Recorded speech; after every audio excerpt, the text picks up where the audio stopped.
Many athletes fail to follow the school's code of conduct.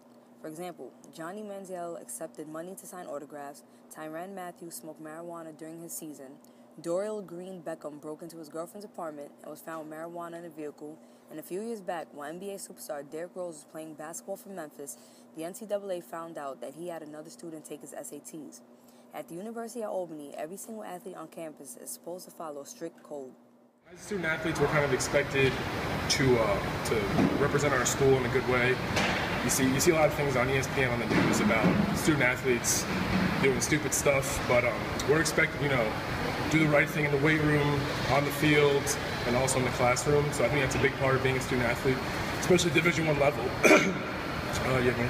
And like when you go out in public, if you're wearing your school colors and your team, you always have to act a little more responsible because you don't really. People see, oh, look at this kid goofing off. He's on, say, the Albany track team, and it just word gets around. It's a bad reputation for the team, for the school, and you really don't want that happening. Recently, Florida Seminoles quarterback Jameis Winston reportedly stood on top of a table in a restaurant and yelled a derogatory term. In the end, he was suspended for only one game and was still allowed to suit up and be with his team on the sideline. Albany wide receiver Malachi Lawrence said that if this had been one of Albany's athletes, the turnout would not have been the same. With the Jameis Winston incident, I think being that he's at a big school like Florida State, where they're bringing a lot of money and they're nationally known, he gets a lot of leeway that we wouldn't get at a school like here. I think my coach would definitely have been to my quarterback or whoever it may have been if he had done something like that, because that's not how you represent the school or your coaches or the staff. And I think he definitely wouldn't have been able to play or be with us on the sideline come game day.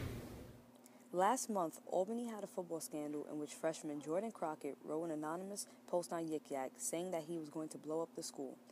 Yik Yak is popular amongst college students because they can say whatever they want anonymously. But if the post could potentially cause harm to the campus, a college's technology department could find the location of the post and who posted it. With that incident, I think that's just a freshman mistake. Freshmen come in here straight from high school. No one's watching them in high school. They're young, they're innocent. And he just made a freshman mistake. He put something on there that he didn't seriously believe. He said it. We wish he didn't say it because, he's a football player. That spotlight's on him. He has to represent us. But he just made a mistake, and hopefully we can move on forward from that. I think he learns a lesson, and I hope we don't see that again. To all them athletes out there that are troublesome or causing trouble to their school, I understand we're all young, we're in college, we want to have fun.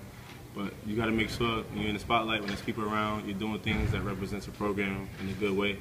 When we're with your friends, in the private, then you can have your fun, joke around, be a regular person. But in this public spotlight, you got to represent the school. You got to do everything properly, and make sure you're on line with what the coaches tell you to do.